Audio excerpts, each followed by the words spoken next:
The pit stop is vital to every race team's success. Pull off the track, let your team go to work. Outside, clear. Change all 4 tires, fill the fuel cell, and make needed adjustments, all in 8 seconds or less.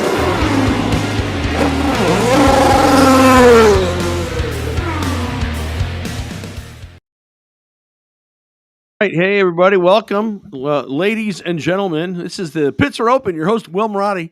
That's me, Will Marotti. Hey, good to see you today.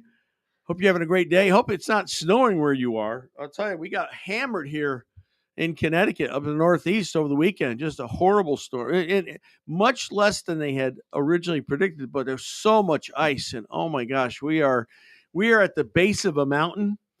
And you could hear for an entire day and night, you could hear just trees cracking and limbs coming down from the ice. It's quite a thing. It was quite amazing sound orchestration that we were privy to. Hey, so I hope it's not snowing. I know this is Wednesday. We come on live, and all through the Midwest we're getting snow. I see that Lynchburg, Virginia. I'm going to tell you a story about Lynchburg, Virginia. Lynchburg, Virginia's getting snow, and they're going to get hammered. But I hope you're having a good week so far. I hope you had a good weekend. I hope it wasn't snowing where you are. We're almost out, right? We're right around the corner. We got March to go, and once we get out of March, we're in a good place. And of course, we're looking for 2 IndyCar races in March with St. Pete and Thermal, and so it's good. Hey, I want to just encourage you to please check out social media. Instagram, The Pits Are Open has an Instagram account. We'd love for you to click on there. The Pits Are Open also has a YouTube account, and if you're watching right now and you haven't signed up for YouTube, we really would appreciate if you would. So that's where we're trying to get folks to go is YouTube. We're also broadcasting on our Marotti Autosport Facebook page. So those are the 2 places: Facebook, Marotti Autosport, The Pits Are Open YouTube account, and we're playing around with TikTok. I don't know. We're not quite there yet, but we're thinking about it. So the other thing is we have a weekly newsletter that goes out. The newsletter is cool because it does a number of things. It gives a preview of what the show is going to be this week. We talk about who's coming on, what we're going to be talking about. And also it has some news about what happened recently, what's coming down the road for primarily IndyCar, but we put a story in there about Daytona 500 this week. Obviously, a big race, and how do you? Oh, I'm glad you asked. How do I sign up for the newsletter? So good. You go to our website, thepitsareopen.com, and right on the top of the screen there's a blue banner. You click on that banner, it takes you right to where you sign up. It takes about a 15-second delay because it goes into our constant contact program, and then you just put your name, your email, done. And we'd love for you to be on the mailing list and get your friends, relatives, associates, and neighbors to do likewise. That'd be a lot of fun. So that's what we're doing. But we've got plans of expanding on other channels, and I'll tell you, it was pretty nice. Our first show last week was viewed by many people. We were surprised, and I'm not surprised that because we're on at 4:00, we get more viewership after the show goes off live than we do during the show. We might adjust that at some point, but it was a great first week.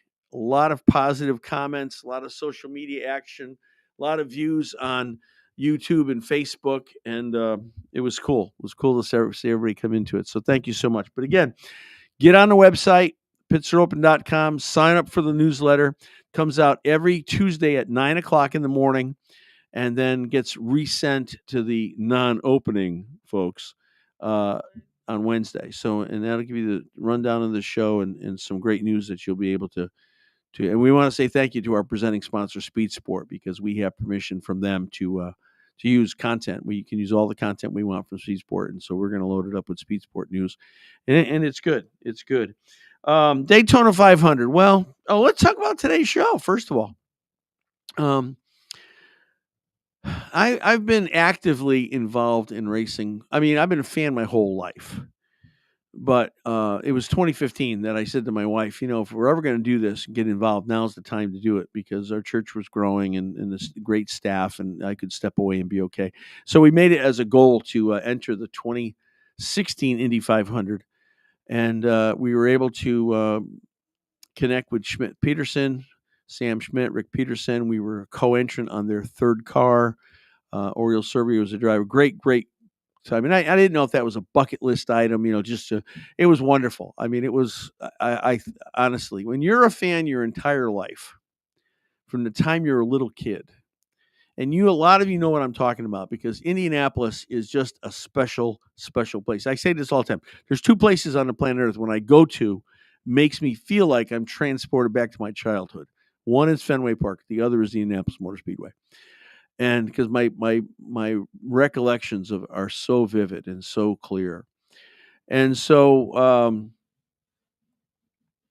we ended up being that co-entrant in 16. We qualified 10th inside of row 4, and with 4 laps to go, we were in 4th place. And we were running short on fuel like everybody else, and we made a bad pit stop, and we ended up finishing 12th. But it was because I'd been a fan my whole life, and so many times I went to see the Indianapolis 500, I was always on that side of the fence. But now I was in the pits, I was in the timing stand for the whole race, and it was an amazing thing, and love it. And so we try to communicate that through newsletter, through our show, and the passion of racing. And so you love it, I know you do. And so today because we have the hearts of racers, we wanted to do something that was helpful. And we always want to be able to educate and entertain and bring points of view to you, and guests. Every week can be a great guest. Got one today coming up. I'll tell you about him in a moment.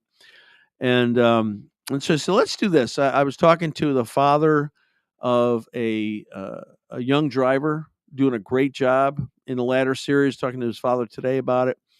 And man, it's hard. It's hard breaking into motorsports. It's hard breaking in. It's hard staying in.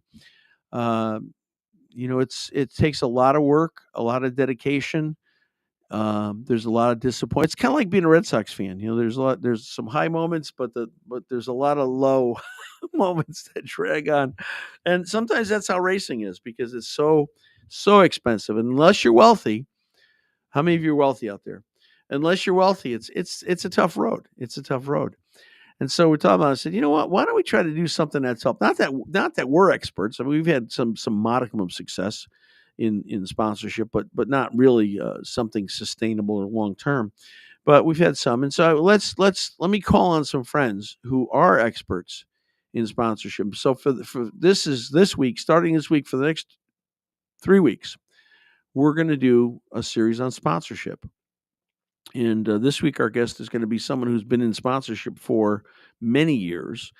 For almost 8 or 9 years, he was sponsorship, sales, and management for Lucas Oil. Lucas Oil Stadium in Indianapolis.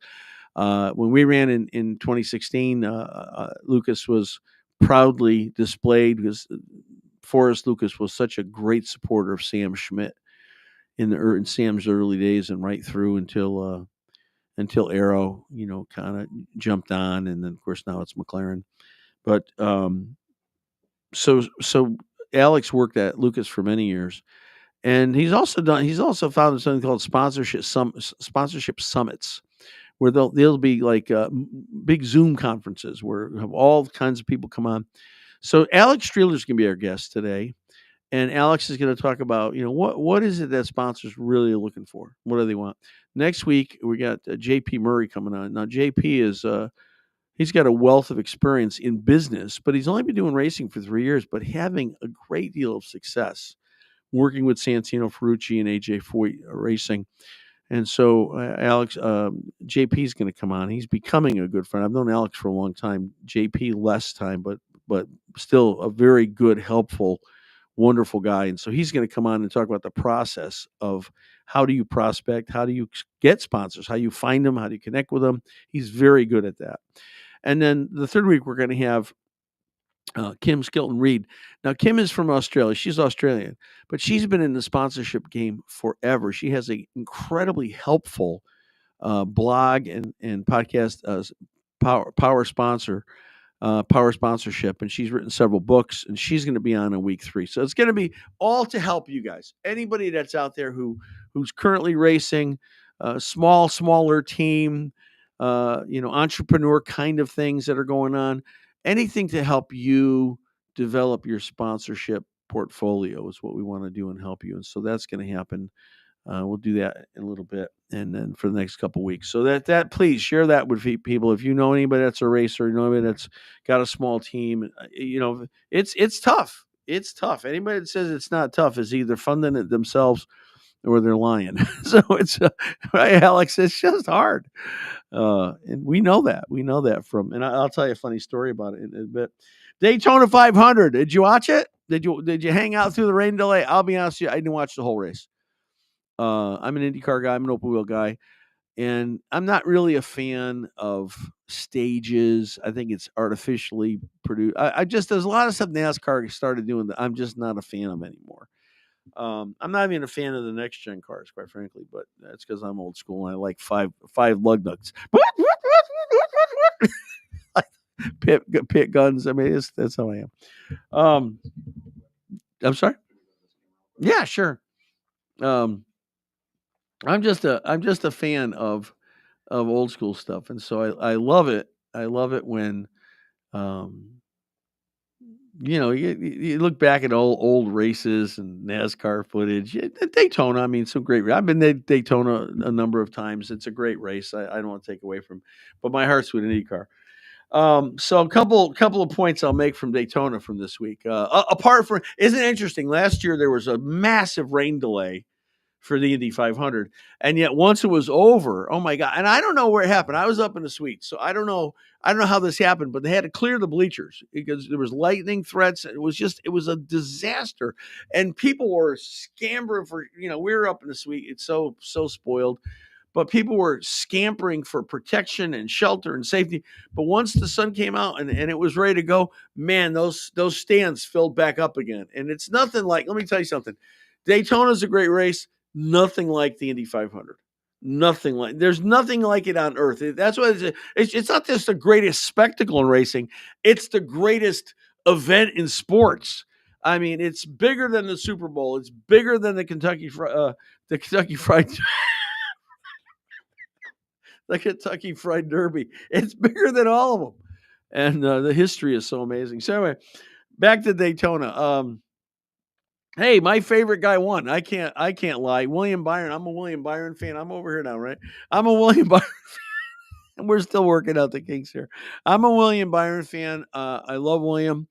And hey, this is how these things go. At the end of the at the end of the race, there's a big crash and somebody wins. But so William for his second in a row, so happy for him. And so happy for what he's done for the team. And here's the funny story. So years ago, and this is going back 7-8 years. I was trying to put together an effort for Indy Lights team. And so I've got ties, deep ties to Liberty University. And so I called him and said, "Hey, could I come down and, pitch something to you guys?" "Yeah, come on down." So we had a beautiful presentation. I went down to Liberty and made the presentation for the Lights team. And after it was over, they said, "Well, you know what, Will, we'd love to work with you. You're a pastor. We're a Christian university, but we just don't have the budget because we're putting all of our sponsorship dollars into William Byron. And he's going to race trucks." This before he was a big NASCAR guy.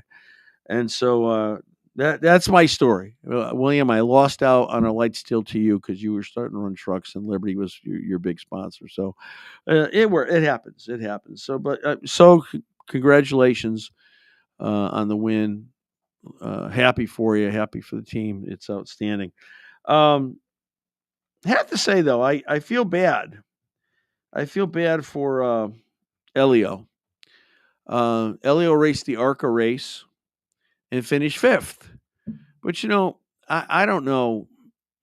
I don't know who orchestrated that whole deal, but Daytona is in any super speedway, Daytona, Talladega, any big track, it's a different creature.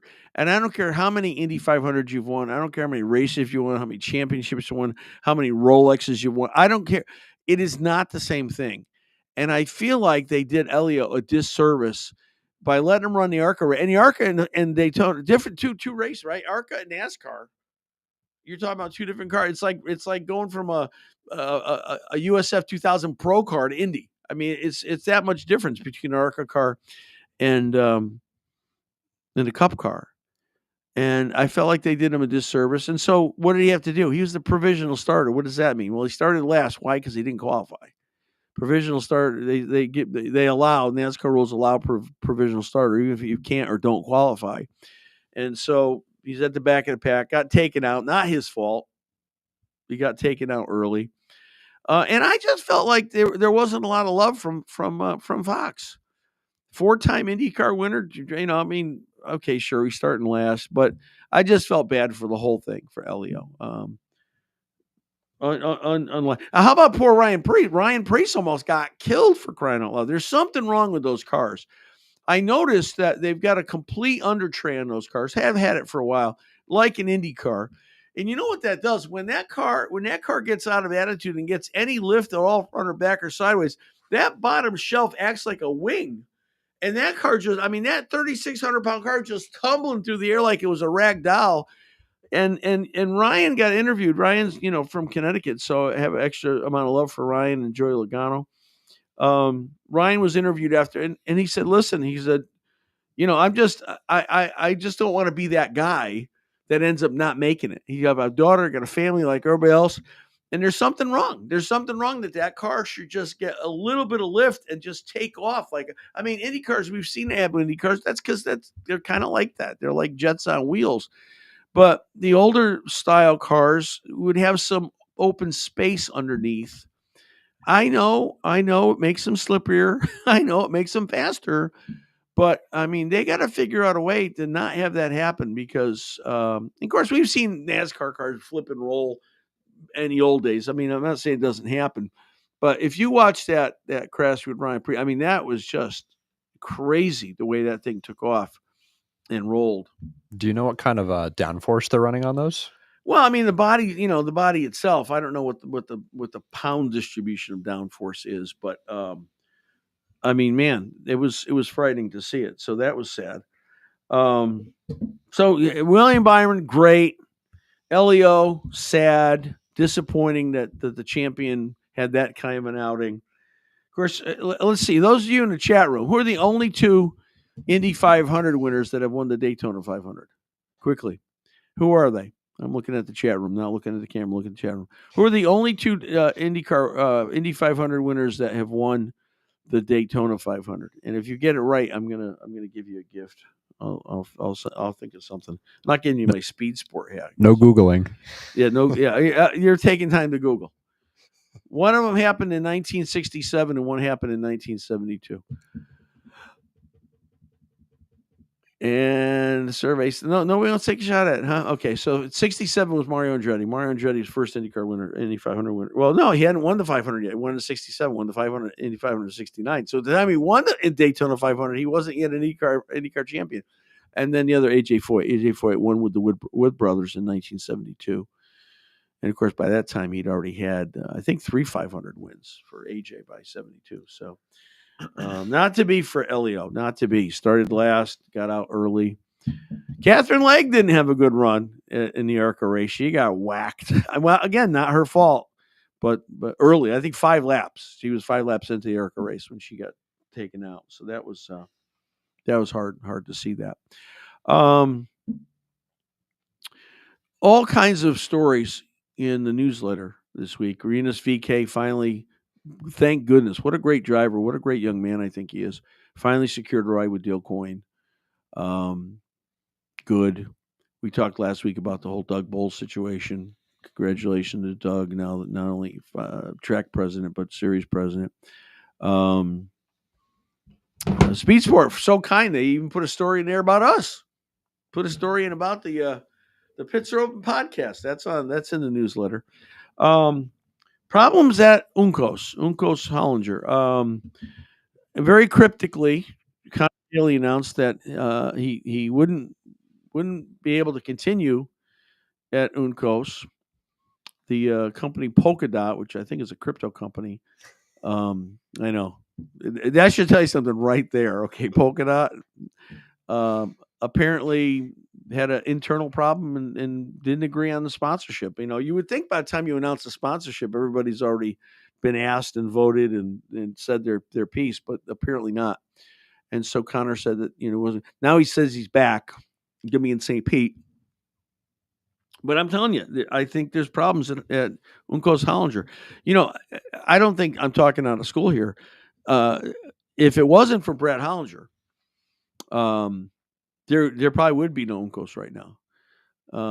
Uncos was on the verge of closing it, and Brad came in, and Brad's very wealthy, a very highly successful business guy. I'd love to have Brad as partner. Brad, if you're watching the show, give me a call. We'll do it up, buddy.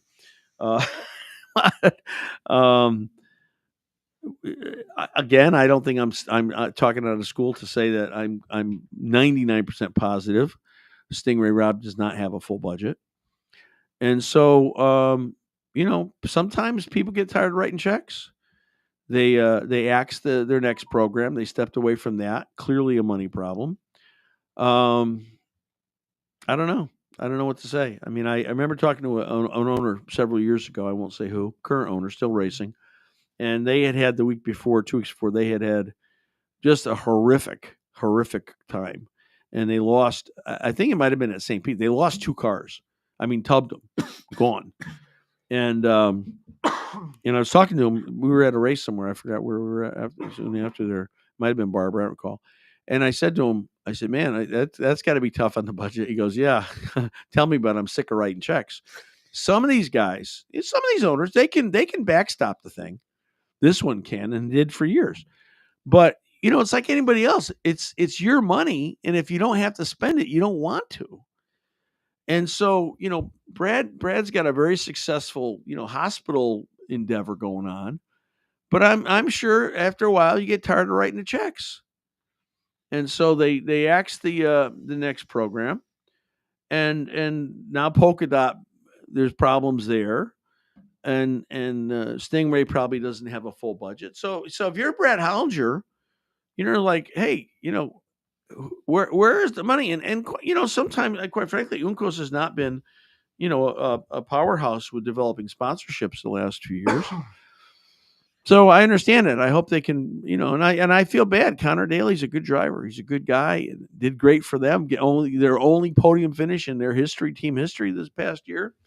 But at some point you run out of money and you run out of patience, and you just don't want to keep doing that. And so it's a problem. It's a problem, and we hope that they get through it. But it's tough. It's tough. Let me tell you something. Pastoring for over 30 years, 25 at the church my wife and I started. It is way easier to raise money at church than it is for motorsports. I'm just telling you. I mean, I've had to raise, tens of millions of dollars, tens of millions of dollars over the years for the church, and way easier to raise money there than to raise money for motorsports. But unless you're Penske and you've got a product catalog, a company catalog, we've got all these businesses that you have ready-made, add water, business to business kinds of deals. It's tough. And what changed everything was social media. Social media changed everything because racing used to have a great advantage in terms of people wanted to be on cars. People wanted to sponsor cars because of the exposure and fan engagement. That all changed with social media. I mean, you could take $250,000, put it in social media, and get a far greater return and more measurable return than you're going to get sponsoring a car. So it's just it's a question of what the sponsor wants, what the sponsor needs. Now there's other things that motorsports does better than any sport. One of those is hospitality. It's a difference between sticking somebody in a box or sticking them seats at a basketball game. When you go to a motor, particularly an IndyCar race, particularly the Indy 500, it's an immersive experience. I mean, you're going into the garage, you're going into the pits, you're going into here, there, and I mean, it is a wild. I mean, a lot of times it's for some people, first time they go to Indy 500, it's sensory overload. It really is. And so there's a lot of things that you can do, and certainly business to business opportunities are possible, but you got to be there at the track to make it happen. A lot of times conversations take place and those things develop. But there's a lot of things that motorsports does. But if you're just selling it on, and we'll talk to Alex about this. If you're just selling this on, oh, your name's going to be on the car, you're not getting anywhere with that. All right, last thing I want to talk about is big IndyCar Sebring test, 2 days. Gotta say, disappointed. It was kind of quiet. I mean, listen, fans want, particularly when you don't have the ability to go and go there or watch it on Peacock or whatever it is. Fans want and need content. And quite frankly, there just wasn't a lot of content. Couple of drivers, couple teams, it was disappointing that, Fox is going to do a great job promoting this series. They've already put some great commercials out, but it's not on Fox alone. It's also on the series to promote themselves. And I hope they're not putting all their eggs in the Fox will take care of promotion basket, because the series has to promote, drivers have to promote, teams have to promote. And fans deserve it, quite frankly. They want it and they deserve it. All right, we're going to take a quick break, and then we'll be back, and hopefully we'll have Alex Streeler on. Alex will be calling in from piping in from California, and he's got a new endeavor. Maybe we'll talk about that a little bit when Alex gets in. All right, we'll be back in a few minutes. Stay with us. Pits are open. Love for you to go to our newsletter. Go to our website and sign up, pitsareopen.com, newsletter, Pits Are Open. We'll be right back.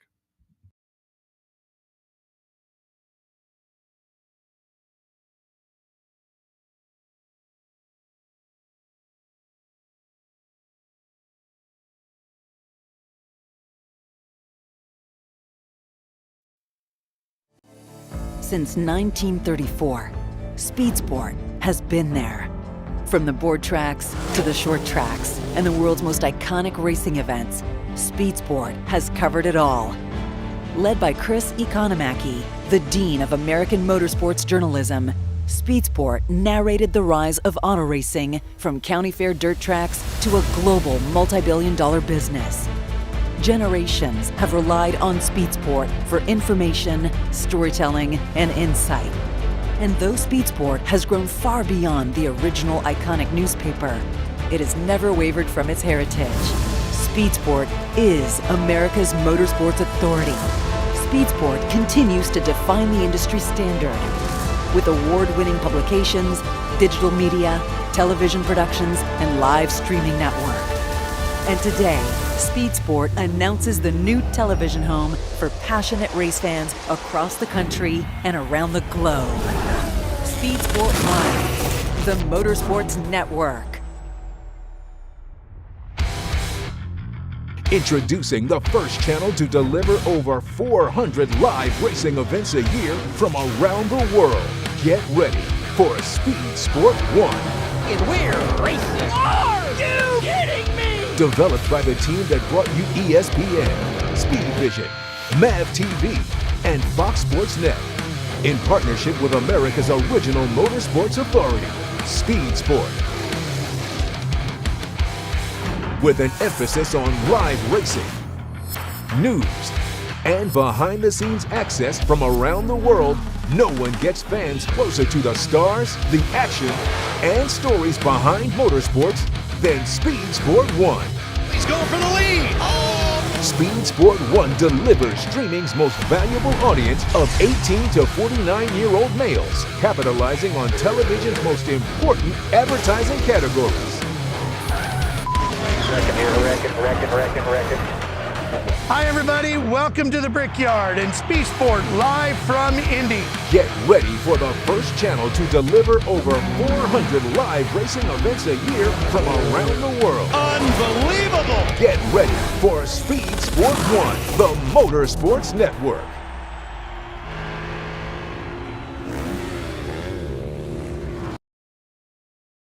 You're live. All right, hey, welcome back, everybody.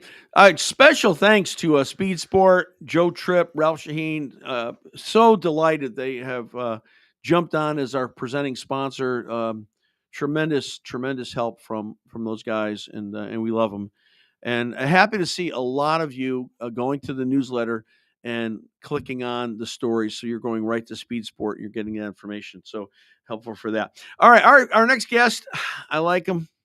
Known him for quite a few years. I first met him at PRI, the Performance Racing Industry Show that's held every year in Indianapolis. And he's been in the sponsorship game for a long time. And he's forgotten more about sponsorship than I'll ever know. And I've got a great book that he's written about sponsorship, motorsports marketing, sponsorships, how to raise money to race and give sponsors what they really want. So coming all the way from California, good friend Alex Streeler. Hey, Alex. Joe, how you doing? Hey, what's happening, Will? How are you? Good. How's it going? It's been a while, man. It's been a few years. You're looking good. I know. I missed you in December. I was on my way out there, and then wife and son got sick, and I felt bad and didn't want to leave them. So I had a bail on that one. But always been good to listen to your teaching and the really excellent book. I mean, I got the book when it first came out. So in fact, if you guys are on the newsletter, we put a link to the book in the newsletter. Just got to click on, and I would recommend getting that. Alex, I want to talk about your new endeavor, but I don't want to talk about it yet. So we'll wait till we get through this a little bit if you want to talk about that. But how did you first get into sponsorship, sales, and marketing? I mean, what was the genesis for that in terms of your career? The very first involvement with sponsorship was when I created an action sports brand back in 1998. I left Wall Street, where I was a junk bond salesman for a few years, about 7 years. I had a little bit of cash, and I wanted to start my own business. So I started an action sports brand, which became a portal for action sports athletes and other action sports brands. Because back in the late 90s and early 2000s, nobody had internet. Nobody had websites. So I created merchandising websites for who were at the time popular athletes. And I started sponsoring some of them. They were mostly skateboarders, surfers, some BMXers, a couple of freestyle motocrossers. And then I became a casualty of the .com bubble, which burst, and my company didn't make it. In 2003, I closed it all down and went over to Osiris Shoes, which was an action sport shoe brand, and became president of Osiris, where we sponsored quite a few athletes, mostly, again, in skateboarding, BMX. At that time, X Games was starting, and X Games started to have freestyle motocross, which then morphed into rallycross, starting to do more motorsports. While I was at Osiris, a friend of mine called and said, "Hey, I just got a job with a new racing series, Championship Off-Road Racing," which was transferred. I guess the guy Marty Reed owned it, sold it to Jim Baldwin. Jim Baldwin took it from the Midwest, brought it to California to try to expand it national, and he hired my friend to run it. So my friend called up and says, I know you know a lot about racing and motorsports and off-road specifically, because we have a desert house. Would you like to come over and help? And at the time, I didn't really consider it because I was like, pretty happy where I am. But he made a comment like Dale Earnhardt Jr. had made $25 million off sponsorships this year. And then I'm thinking, well, that's the revenue of the whole company that I'm working for. We have 38 employees. So if one person's making as much as the revenue at the time of a small brand, which is growing, it looked like a pretty good industry and an opportunity. So I jumped ship and went into Championship Off-Road Racing. And they closed down. Baldwin turned out he was funded by a line of credit with Lehman Brothers. And in 2008, when the real estate crisis hit, he lost his line of credit. So then I went over to Lucas Oil and did the same thing. I joined the Team Lucas program. So that's sort of the background. I've been involved with quite a bit of motorsports through the years, starting with off-road. And because we have a desert house and we're off-roaders, that's more those are my people, my culture, my crowd. That's what I know most. But with Lucas Oil, we had late model dirt or dirt late model, modifieds, a lot of drag boat racing, even pro pulling. Lucas was involved in motocross and stock cars and even IndyCar, and as you remember. So, well, Forrest Lucas, I mean, his story is funny. I think Sam's in the garage, wheeling around in the wheelchair, and Forrest stuck his head in the garage. And they started talking, and next thing you know, for many years, Forrest was Lucas was a major factor for Schmidt Peterson Motorsports. And I remember when we ran in 2016, Lucas was proudly displayed on our car. It was their third car, just Indy only deal with Oriole Servia driving.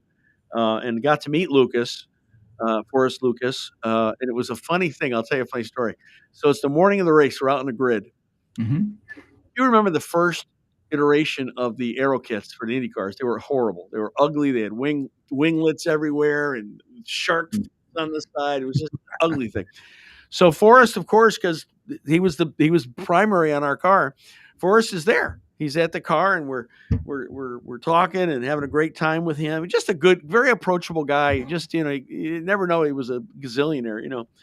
And so Forrest leans on the top of on the wing, and you hear snap. Well, one of the winglets literally broke off as Forrest was leaning on, and I was like, "Ruh-roh." I was like, "What are we gonna do? Break it, you sponsor it. I wait till mechanics did something. I don't want to go into what he did, but we were okay. We were okay, and the car ran great. And like I said, I think with 4 laps left, we were like in 4th place with Oriole. But we were like, uh-oh, Mr. Lucas just broke the wing. And what do you do there? It's a good way to get to know him. Now he owes you one. Yeah, right. But it was good. And then I discovered you. I discovered you that following year, I think, at PRI, and you were doing a great series on sponsorship, and got the book, and so it's been wonderful to learn and follow you and keep up with you on social media and LinkedIn, and so going into it, and even now I'm still learning all the time. But going into it, I had no idea Aren't what we all? sponsorship was. I thought you stick a logo on a car. That's what they wanted, right? That's the way it used That to has be, progressed back in so the day. far, right? That's how it started. That's the way it used to be. What is it now that and we're talking to young drivers today, smaller teams, entrepreneur kind of outfits. What is it that sponsors really look for, and how can people best approach sponsors, particularly if they're a solo effort or a driver or a small team?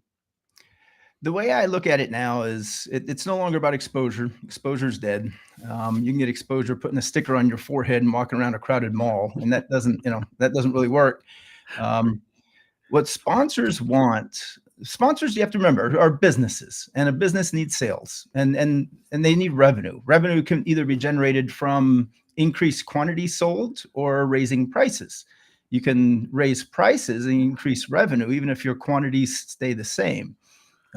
Charging more for something is a way to increase revenue, and in that case, you want to associate with other people, influencers, other things that have high value. You want to position the brand where the equity increases. So sponsors either want branding through sponsorship or they want sales. So the goal of racers, it's pretty obvious, is you want to be an extension of their marketing arm. You want to help them market as a motorsports enthusiast, as a team owner, as a driver. You want to attract brands where you can market for them at events that they can't go to but should go to because their customers are there. So the goal is to find brands that resonate with who the spectators are and the fans of whatever your racing is. And racing is very different. The customer base, the fan base of, let's say, pro pulling is quite different from the fan base of IndyCar, which is, right, as you know, different from off-road or NASCAR. Right. So and you run into that sometimes with sponsors. They'll say they lump everything together, and so it's motorsports. Oh, we've tried motorsports, we've tried racing, and to them it's very monolithic. But I mean, they're all different. I mean, IMSA is different than NASCAR, is different than IndyCar, is different than off-road, is different than hydroplane or unlimited. I mean, it's all different. So it really depends what the sponsor's goal is, what they want to accomplish, as you're saying. But that's a hurdle that you have to overcome a lot of times when you're approaching it. Particularly, and I'll tell you one. I don't know if I should mention the name or not, but massive brand, multi-billion-dollar brand. And I got into a conversation with the CEO, who then led me to talk to the sponsorship people in his company. And the brand manager said to me, quote, "This is going to be an uphill for you because we spent $30 million in fill in the blank racing series, and we still don't know what we got out of it." And this is a massive global brand. So we went there. We brought a team with us. We were working with another sports marketing team at the time. We brought Driver with us, and I thought, did the best presentation we could ever possibly do. And they didn't do it. And a lot of it was because they had such a sour taste from what they had just done 5 or 6 years earlier with a major team, and they just didn't feel like they got the response. And you look at them and you go, why would they need racing? Because they make stinking $20 billion a year doing what they do without it, right? So there has to be a felt need, right? There has to be a reason for them to want to do it. And not just a reason, but I found, and this is just from experience, I don't know what the stats are, but if a marketing director is a fan of the sport, there's a much, much, much greater chance of them getting involved in that sport than if they've never been to an event or a race or haven't even heard of it. Right. An example I have is I had a very similar example. I'll just say the name. Why not? Budweiser.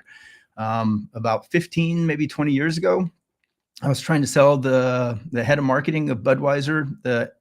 Actually, it was the marketing director at Anheuser-Busch who was running the Budweiser brand. And I was trying to get them to invest in off-road racing, which is, desert racing. You're out in the desert. It's hot. It's dusty. It's dry. Most desert racers drink beer. Most of them, these aren't the people with six-pack abs. These are people.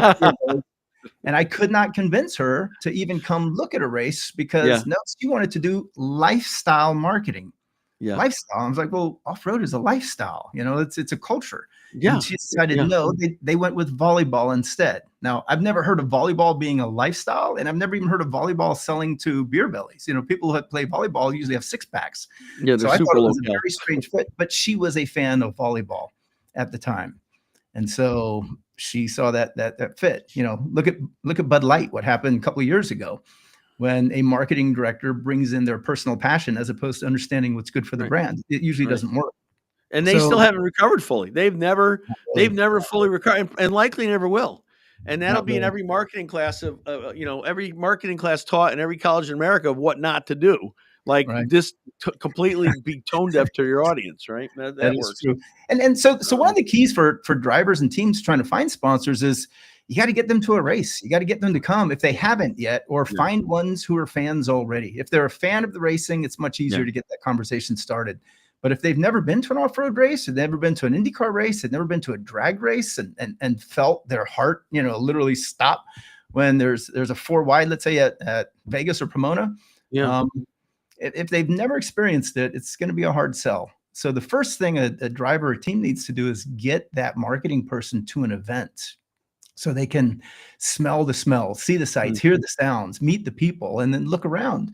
If a marketing director is smart and they're good at promoting their brand, and you put them into an environment with several thousand potential customers, a good marketing director will look around and find opportunities to sell that brand. Right. But they have to be there first. And, like you're saying, it's not easy if they don't know it. And if they can't see it, if they don't see it on television, if they're not watching it. One of the reasons, a lot of people don't know this, but one of the reasons why the Super Bowl now, I heard, is up to $8 million for a sponsorship for 30 seconds. Commercial. That's ridiculous. I mean, to me, that sounds like insane. However, that's not just a 30-second spot. That comes with a bunch of hospitality at the Super Bowl. It comes with a lot of meet and greets. It puts all the marketing directors together. There's more than just that 30 seconds of visibility on screen. You're getting to be integrated into the event and meet all the other brands and marketing directors and players and VIPs who are at the event. So that's part of the sales. Is the NFL does a really good job of including brands in the bigger picture. Motorsports doesn't do as good of a job of that yet. We need to. And we should. Some motorsport series are pretty good at creating hospitality, but you got to get these marketing directors to the hospitality. You got to get them to the event so they can see and for themselves come up with the opportunities.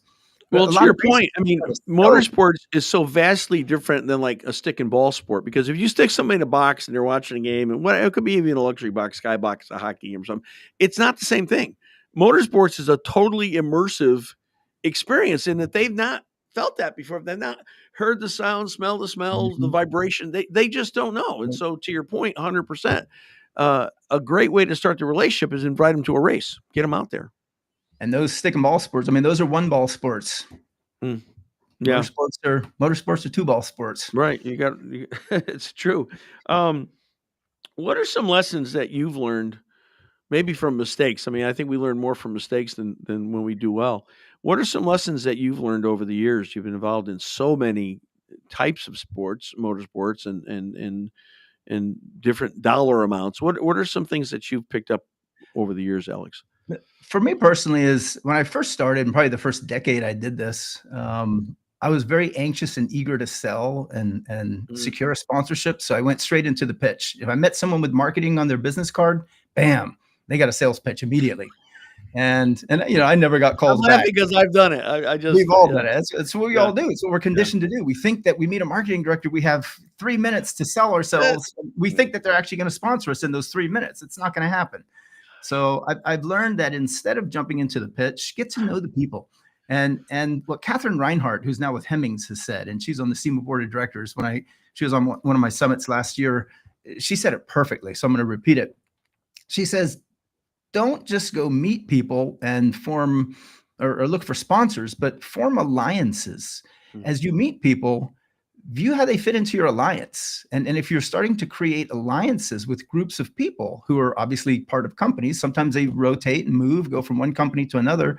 But if you know them and you can get to know them where you can call them on a Sunday afternoon on their cell phone and they'll pick up, now you have an alliance. And then the alliance, as they know what you do and they know what you're involved with, if they see the opportunity, they will most likely get involved. So not everybody needs to be sold to. Some people can be the conduit to others. And I think that's probably the biggest thing that I've now learned. And I have far more success in getting deals done without trying to always sell, but just putting myself out there and letting people know what I do. And then the marketing directors literally start to come to me because, hey, we have this opportunity. We want to sell to Europe. What do you think about this? If you have an alliance of people who know what you're doing and they have a business need to sell to a customer in a demographic and you're racing in that demographic with that demographic, they'll usually come to you. Yeah. So I think would you say it's fair to say to build relationship as opposed to, I mean, it took me years to not think that because I'm with a marketing person, it's my job to sell him something, right? It took me years to come to that point. Would you say a relationship is so much more important than the pitch?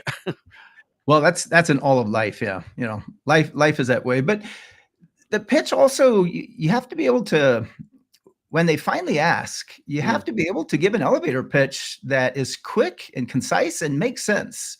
So you have to know and be prepared what that specific marketing director and that specific brand might need. And different companies have different needs. If you're talking to a marketing director of a retail store, they probably want to educate people on their hours and their locations and what sales they might have. And if they have exclusive products within those retail stores, or maybe they want to educate people about a website that they can buy things from.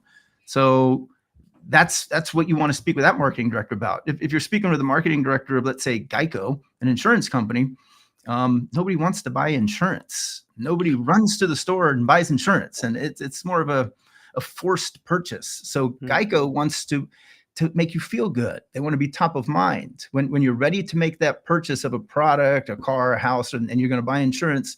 Geico wants you to think about them versus the alternatives. When you're picking, let's say, a tool brand, they want functionality, and they want you to pick their brand off the shelf versus all the others. What makes you select DeWalt versus Makita versus Milwaukee versus Craftsman versus the others?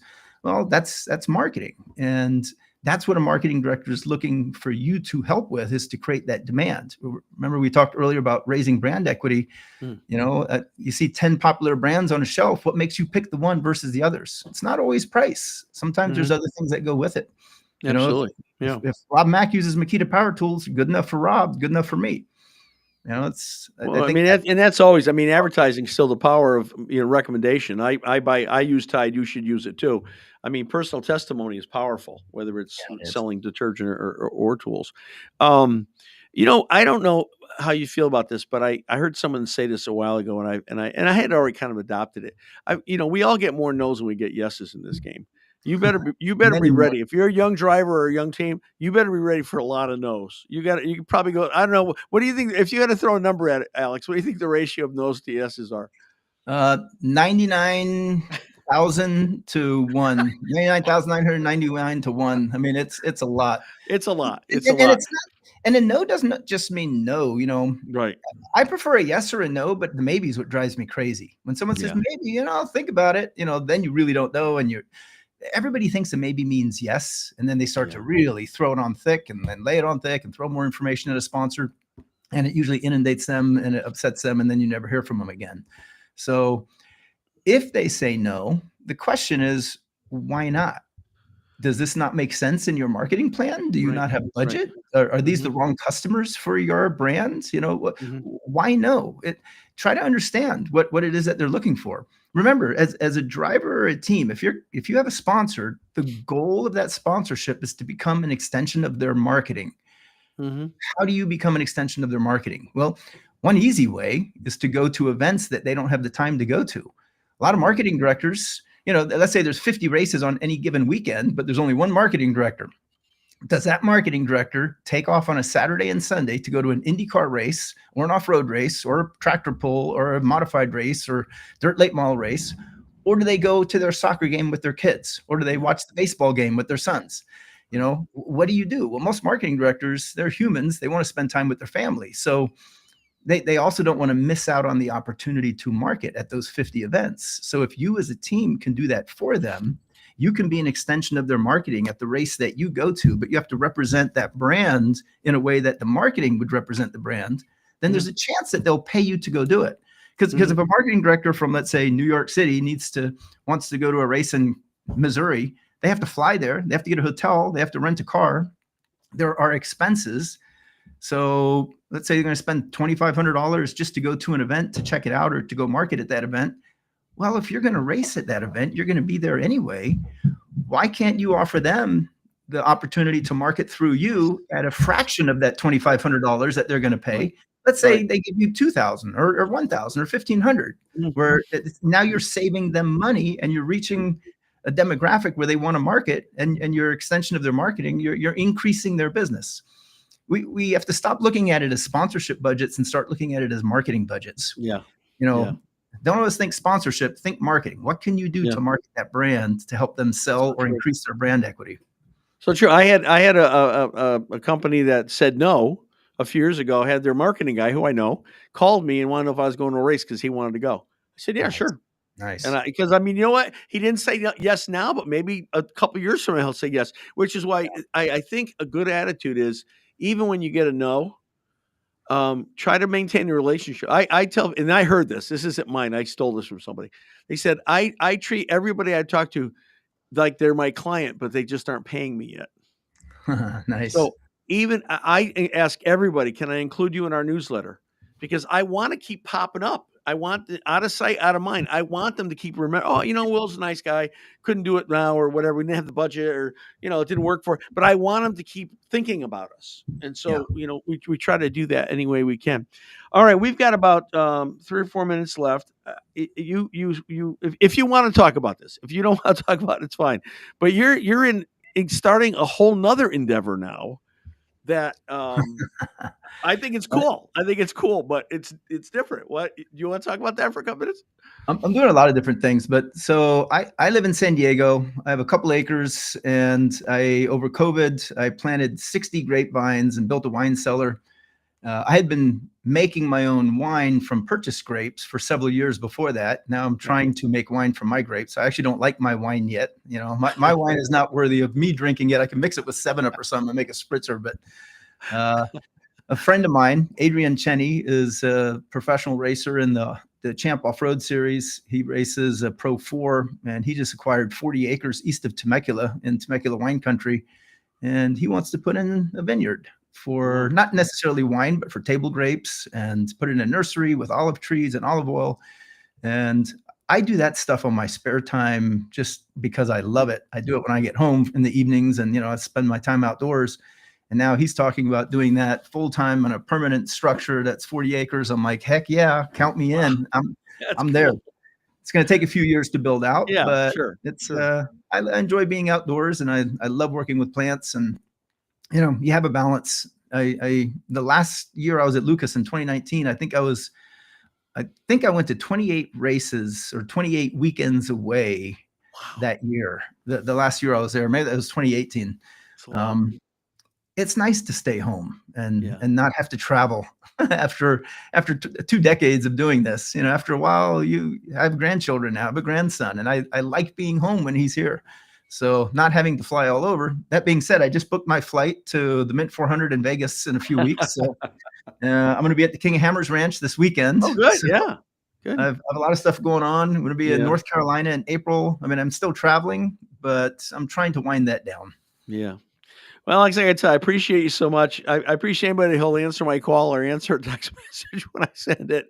And I've learned a lot from you over the years. I really appreciate what you've shared. And thank you so much for being our guest today. I know you've helped a lot of folks that are watching today. So thanks for doing this, and keep doing it. Keep doing this. I really appreciate you doing this. This is very necessary. If you can help every racer get just a little bit of funding, motorsports will grow. Motorsports grows from the ground up, not from the top down. One big sponsor coming in, sprinkling money at a series, it usually doesn't reach the drivers. But if we can get every driver better funded, if they can just double or triple what they're making now, next year, and do that every few years, motorsports will grow. So keep doing what you're Alex, doing. What's the best way if people want to follow you? What's the best way to do that? Social media, website? What do you want to do? Yeah, I'm not real big on social media, but I do have some presence. I am on LinkedIn primarily, Alex Striler, Striler. You can feel free to email me. I'm Alex at sponsorshipsummits.com. I'm happy to answer anybody's questions. Great. And if they want to watch some videos, you can go to sponsorshipsummits.com, and there's all the videos of all the old summits that we've done. And the book's still available. Still, it's on Amazon. I know for sure because we put a link on it to it. So I appreciate that. Thank you. Alex Striler, everybody. Thank you so much, Alex. Hope to talk to you soon. Thank you. Okay, well, see you at the races, bud. Okay. Take care. Yeah, good folks. Good folks. Hey, Alex, good show. Thank you very much. Everybody, thanks for tuning in. Remember now, the newsletter is our main way of communicating to you, and that is free. And all you got to do is sign up. How do you sign up? You go to our website, thepitsareopen.com. Right on top of the homepage, there's a banner. You click on it. You fill in your name, your email, and we'd love to have you on there. And spend some time on the newsletter. You'll find it very interesting. It's got some great stories there that, again, we're able to use with our partner at Speed Sport. And we'd love for you to check it out. And you can contact you. Also, there's another feature on the website that no one's used yet. Of course, it's only been out for a couple weeks. And you can leave a voice message. So if you have a suggestion or a question, it'll go right directly to my email. You just click on the blue microphone, and if you got if you got a laptop, there'll be a microphone on your phone, and you can leave a voice message. We'd love to hear from you, or you can leave a comment, or again, sign up for the newsletter. We'd love for you to be here next week. Next week, we're going to be part 2 of sponsorship seeking. And we're going to have JP Murray. JP is in the business now. He is bringing money in. He works directly with Santino Ferrucci for AJ Foyt Racing. And he's something, and you don't want to miss this. He's going to be on next week. So share this on social media, Marotti Autosport Facebook. That's where we broadcast this, and YouTube. The pits are open. And we hope that you'll bring some more folks with you next week and watch it when you can. Tell them they can watch it during the week. It's out there all the time. Alex, thanks so much. Alex Striler again, thank you so much. God bless you guys. Have a great week, and we'll see you next week.